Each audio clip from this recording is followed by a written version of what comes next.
Quem assume qualquer compromisso de preservar o capital, gerenciar o capital, administrar o capital, não pode ser qualificado como de esquerda. É incompatível. Nem sempre foi assim. Teve um momento, inclusive na história mundial recente, em que uma certa esquerda, digamos, social-democrata, ainda podia se dizer de esquerda gerenciando o capital. Por exemplo, no processo de formação do Estado de Bem-Estar Social. Quando, com medo das consequências da Revolução de Outubro, as burguesias no mundo inteiro fizeram concessões ao proletariado, por meio do Estado de Bem-Estar Social, e partidos de esquerda, organizações de esquerda, sem muita vergonha na cara, podiam se dizer de esquerda e fazer parte da gestão do capital, porque isso daí construía o Estado de Bem-Estar Social e estava tudo bem. Hoje não dá mais para dizer isso, em lugar nenhum no mundo. Aliás, a partir do golpe de Estado no Chile, isso se tornou impossível, porque no Chile o que nós vimos foi um golpe orquestrado pelo Chicago Boys. O Pinochet, que era amigo íntimo do Milton Friedman, o mentor intelectual do Chicago Boys, impôs no Chile o famoso laboratório do neoliberalismo, que seria coroado no final dos anos 70 por aquela frase famosa daquela moça, que eu até hoje duvido que seja um ser humano, na minha opinião é um ET que baixou aqui, e que disse a frase famosa: não há sociedades. O que existe e sempre existirão são indivíduos. O nome dela é Margaret Thatcher, e essa frase serviu como o grande emblema do neoliberalismo. E a partir daí o capitalismo financeiro entrou numa nova fase, que não tem mais nada a ver com a fase anterior do bem-estar social, ao contrário, ele passa a desmantelar totalmente o estado de bem-estar social e se torna na reação absoluta. É impossível achar qualquer traço positivo no capitalismo, qualquer um que seja, mesmo o social-democrata mais desavergonhado. Isso foi seguida pela nossa Margarete, nós também temos uma Margarete enraivecida, que em 95 quebrou a greve dos petroleiros do Brasil. A nossa Margarete atende pelo nome de Fernando Henrique Cardoso.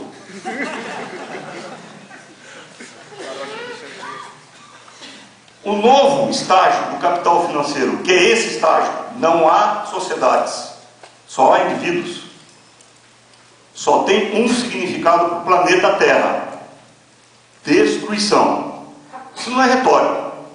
O começo desse ano foi marcado por uma revelação, ou por um dado, ou por uma manifestação do responsável pelo setor de alimentos das Nações Unidas, dizendo que pela primeira vez a humanidade atingiu a cifra de 1 bilhão de famintos. E não estão passando fome porque a lei malthusiana se provou correta, quer dizer, a humanidade está crescendo mais do que a produção de alimentos. Não! Nunca se produziu tanto alimentos no mundo. Se hoje se dividisse a total de calorias produzidas pelo total de habitantes do planeta, daria 2.750 calorias por dia por habitante. Então, da onde vem a fome? Do capital, do agronegócio. Eu quero ver como alguém vai se dizer socialista e de esquerda defendendo o agronegócio, mas isso eu vou chegar daqui a pouco. Então, é do agronegócio que vem esse negócio. É do capital, é da comida transformada em dinheiro. Não é só no campo da alimentação. O capital, na era Thatcher, ou na era Reagan, ou no neoliberalismo, também significa a destruição absoluta do planeta Terra. Hoje está dando notícia que a calota polar no Polo Norte derreteu a um nível sem precedentes no último século. Significa, portanto, fome de 1 bilhão de pessoas, significa destruição da natureza, significa guerra permanente, que é a proposta daquele demente que foi eleito para a Casa Branca, o George Bush, quando ele falou na guerra ao terror e utilizou o termo cruzada contra o terror, uma guerra universal e permanente. Portanto, é impossível alguém achar qualquer traço que possa se dizer minimamente progressista no capitalismo contemporâneo. Logo, todo aquele comprometido com a preservação do capital no mundo contemporâneo não pode ser de esquerda, a menos que se mude completamente o conceito de esquerda. E aí vem o argumento definitivo para explicar tamanha desfaçatez. A correlação de forças. Nós temos que respeitar a correlação de forças, porque não adianta querer assaltar os céus, porque não tem correlação de forças para fazer mais do que nós fazemos, e etc e tal. Olha, correlação de forças nunca foi justificativa para capitulação. Eu até acho que em correlação de forças, você tem que partir de um processo de educar quadros, você tem que partir de um processo de resistência cotidiana, você tem que partir de um processo de formiguinha, mas correlação de forças nunca foi pretexto para o sujeito jogar no lixo a vida dele e dizer na televisão que mandar 10 bilhões de dólares para o banco é para o bem do povo brasileiro. Nenhuma correlação de forças do mundo explica ficar de 4 para Monsanto. Dá licença. A esquerda não separa os seus destinos do destino dos trabalhadores, do destino do povo. Não é esse o método da esquerda. Correlação de forças. Eu queria que alguém fosse falar para o Mohamed Bouzaid, aquele jovem tunisiano de 25 anos de idade que meteu fogo no próprio corpo, porque não suportou mais humilhação, não suportou mais a agressão da polícia, não suportou mais ser ofendido na sua humanidade e ateou fogo no próprio corpo. Eu queria que alguém fosse falar para ele que ele errou ao fazer isso, porque a correlação de forças não estava para a revolta popular no Oriente Médio. Eu queria que alguém fosse lá falar para ele. Ou para o povo que ocupou a Praça Tahrir e botou o Hosni Mubarak atrás das grades, que eles estavam errados em fazer isso, porque a correlação de forças não estava a favor deles. Eu queria que alguém, um sabichão no Brasil desse bem, que faz correlação de forças, fosse lá no Oriente Médio e falar essas coisas. Ou fosse no Chile, explicar para a juventude chilena, que tomou 1 milhão de pessoas às ruas de Santiago do Chile, explicar para a juventude de Chile que o que ela quer é impossível, porque a correlação de forças não é favorável. Eu queria que um sabichão desse fosse lá, pegasse o microfone e falasse isso diante de 1 milhão de pessoas lá no Chile. Ninguém vai aqui me convencer de que o Mohamed Bouazizi, quando botou fogo no próprio corpo, ele sabia que o incêndio que ele atirou no próprio corpo iria incendiar todo o Oriente Médio e, por extensão, o planeta inteiro. Ele não sabia. Ele não está fazendo isso de caso pensado. Ele não está fazendo isso como uma estratégia. Ele não está fazendo isso como um cálculo que a esquerda faz de correlação de forças. O que ele está é expressando a humanidade dele. E nesse sentido, eu tenho exatamente uma definição do que é esquerda. Ao contrário dos defensores da correlação de forças, eu digo que a esquerda é exigir o impossível. Porque no momento que a esquerda parar de exigir um impossível, a esquerda vai ficar restrita àquilo que o mundo lhe parece. E o mundo tal como nos parece hoje é o mundo da barbárie. Exigir aquilo que nos parece possível hoje é nos conformarmos com a barbárie. No momento que a esquerda se conforma com a barbárie porque é o possível pela correlação de forças, acabou a esquerda. A juventude do Chile quer o impossível. Se você vê qualquer pessoa no Chile hoje, da juventude, eles querem o impossível. Eles querem ensino público gratuito para todos.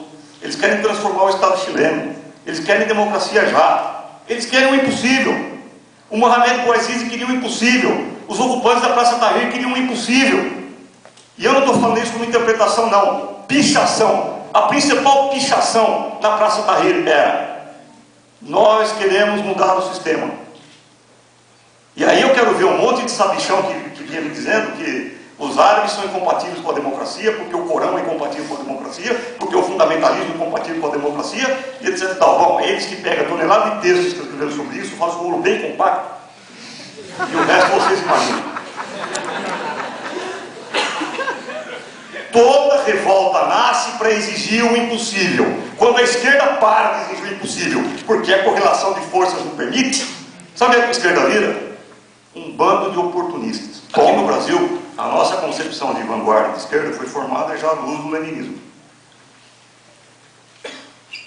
Porque a industrialização do Brasil foi tardia, porque o Marx chegou aqui via o Partido Comunista, via Lenin, via os leninistas, e aqui predominantemente se identifica a esquerda com o leninismo, predominantemente, não só, claro, que é anarquista e tal, mas predominantemente é isso. E o Lenin formulou uma teoria de vanguarda, que é a famosa teoria da consciência externa. A consciência trazida de fora. O partido como consciência da classe.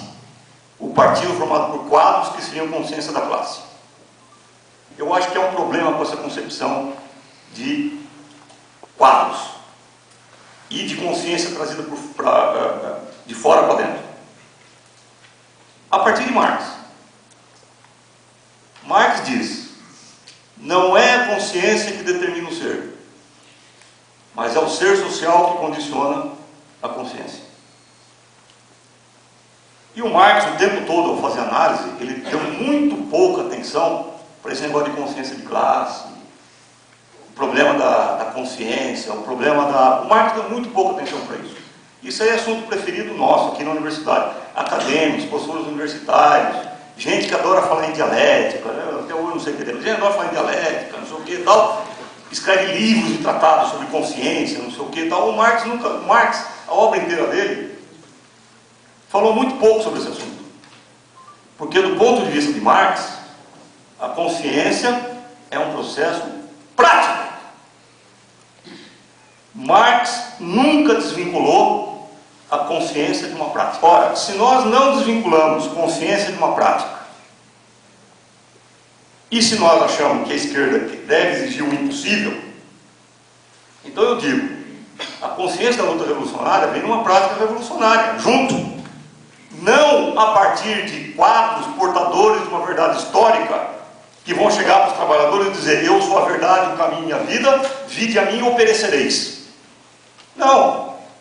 A esquerda tem que fazer parte dos destinos do povo, junto com o povo, não gerenciando o capital, não gerenciando o capitalismo, não explicando as suas ações por correlações de força, mas junto com o povo, lutando contra as opressões do povo, lutando contra dando 10 bilhões de dólares para fora. Mas Arbex, você virou espontaneísta? Estou muito longe de virar espontaneísta. Tanto assim que eu sou coordenador da Associação dos Amigos da Escola Nacional Florestan Fernandes, que é uma escola montada para formar quadros. O que eu estou contra é uma concepção de uma esquerda eloquente, uma esquerda autolegitimadora, que dá para si próprio o papel de grande farol da história e que acha que os trabalhadores têm que seguir esse grande farol, porque senão vão perecer no dilúvio.